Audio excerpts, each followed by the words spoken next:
Welcome to my back another blog Rony travels ব্লগে আপনাদের সকলকে স্বাগত। আজ আমরা যাচ্ছি ঢাকা জেলার মহানগরগঞ্জ উপজেলার চুরাইনে। তো থাকুন আমাদের সাথে, দেখুন আমাদের নতুন ভিডিওটা। খুব চমৎকার সুন্দর একটি গ্রাম চুরাইন।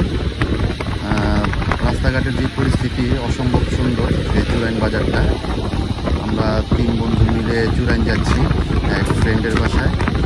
তো প্রতিমধ্যে আমরা ভাইয়ের জন্য কিছু ফল টল নিয়ে নিলাম রাস্তা দিয়ে যাওয়ার আগে। তো একে একে পৌঁছে গেলাম তাদের সেই এলাকার বিখ্যাত সেই এলাকার চুরাইন। সবুজে সমারোহে খুব সুন্দর চমৎকার একটি গ্রাম।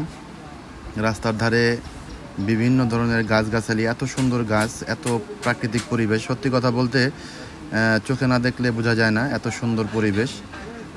ছোটোবেলায় অনেকগুলো গাছ দেখেছিলাম যেগুলো এখন সচরাচর চোখে পড়ে না, স্বর্ণলতা, বিভিন্ন টাইপের গাছ। তো সেখানে একদম মানে খুব প্রচণ্ড একটা আনন্দের জায়গা, খুব চমৎকার একটা জায়গা ছিল সেখানে।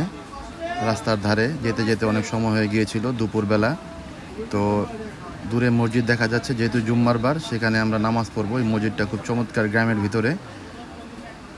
মসজিদের সামনে গিয়ে একদম কাছাকাছি বসার চেষ্টা করেছিলাম, বাট আমরা বসতে পারিনি মসজিদে, ততক্ষণে খুতবা আরম্ভ হয়ে গিয়েছিল।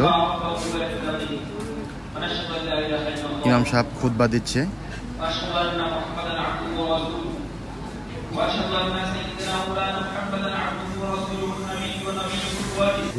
নামাজ শেষে বের হয়ে আমরা যেই বাসায় যাব সেই বাসার দিকে আগাচ্ছিলাম। রাস্তায় ছিল প্রচণ্ড পরিমাণ রোদ, কিন্তু গাছগাছালির কারণে রাস্তাটা খুব চমৎকার লাগছিল।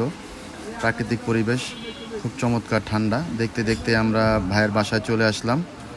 ভাইয়ের বাসার একদম গেটের সামনে, গেট দিয়ে ঢুকতেছিলাম, ঢুকে ভাই আমাদেরকে এগিয়ে নিয়ে যাচ্ছিলো সেখানে। আসলে কি বলবো, গ্রামটা আমার কাছে খুব ভালো লেগেছিল। খুব চমৎকার একটা গ্রাম, সুশীতল একটা গ্রাম। বাড়িতে পেঁপে গাছ ছিল। ভাই আমাকে বলল যে আপনি এক কাজ করেন, এখান থেকে একটা পেঁপে নেন, এই পেঁপেটা খান। আমি নিজ হাতে সেই পেঁপেটা পারলাম। অনেকগুলো পেঁপে গাছ ছিল, কিন্তু এই পেঁপেটাই ছিল একটু পাকা। তো সেই পেঁপেটা পারলাম। খুব সুন্দর একটা পেঁপে।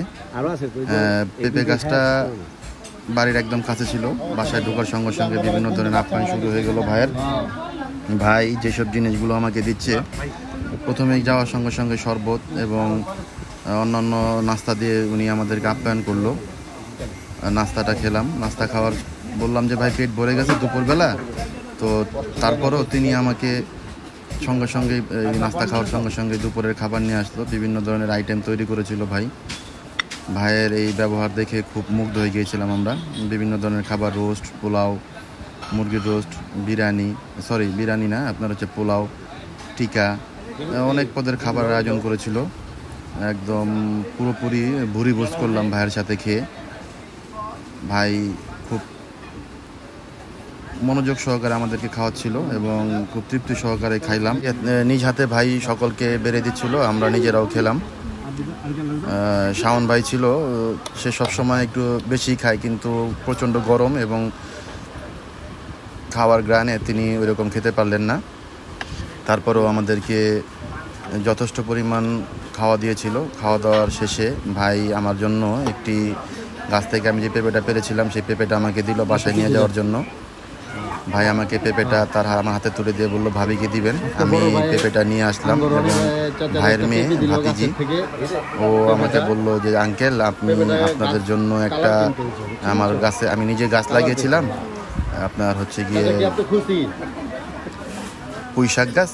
ভাতিজি আমাদেরকে পুঁই শাক তুলে দিল তার বাগান থেকে, তার নিজ হাতের বাগান থেকে। এবং দুপুরবেলায় যে পেঁপেটা পেরেছিলাম সেই পেঁপেটা খেলাম। এত চমৎকার, এত মিষ্টি। এবং আমরা নিয়ে গিয়েছিলাম যে খাবারগুলো, ওইগুলো সব সহকারে এগুলো আপ্যায়ন করলো।